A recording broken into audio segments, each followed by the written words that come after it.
Been trying to educate folks to this fact for a long time, man. You know, case after case, these folks demonstrate that the due process requirement for the arrest process is, especially in capital felony cases, a grand jury got to return the indictment on that.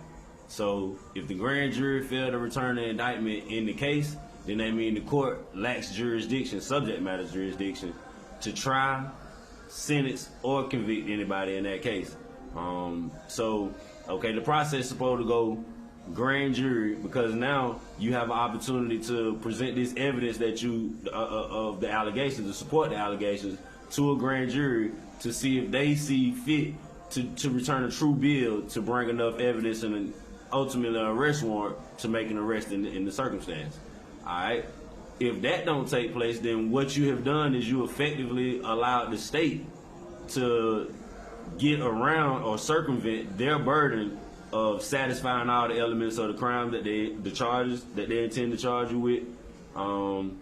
They also failed to establish any type of probable cause to issue an arrest warrant at that time, unless exigent circumstances exist, such as the police seeing you do something or the police see you in the process of committing a crime. Then they don't need an arrest warrant. They have probable cause to apprehend you at that point.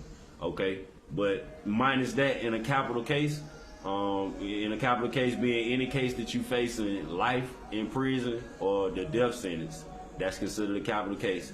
Okay, if that indictment is not returned first, then you have to call in question whether an arrest warrant affidavit states probable cause for the arrest, and in most cases it don't. 99% of the affidavits to arrest warrants that I've seen personally, they didn't meet the minimal requirement of the Fourth Amendment. Okay, because most times the officer failed to state how they know personally that what they state in the affidavit is true. If you just give a statement in the affidavit, I, officer such and such, believe on this date that so-and-so did this to these people at this time and date at this address in this location, that's just a hearsay statement. Okay, so the hearsay evidence is not admissible in court. Okay, so under just regular hearsay, under certain circumstances hearsay would be, but under the circumstance of an affidavit where police is just making a statement with no corroborative evidence, that would not be sufficient.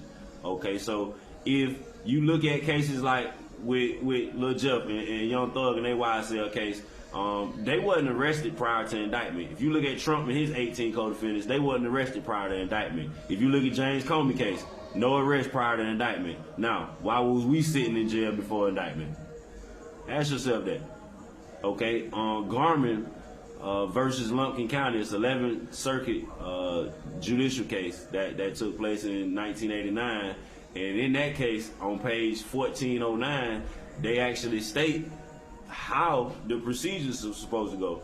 If the arrest occurs before an indictment, then the magistrate has to go and check the affidavit for the arrest warrant to determine whether probable cause exists to justify the arrest. Otherwise, we're dealing with an unlawful arrest.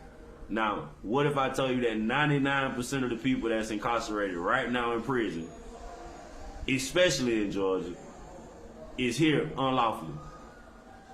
Now, I can show and prove that.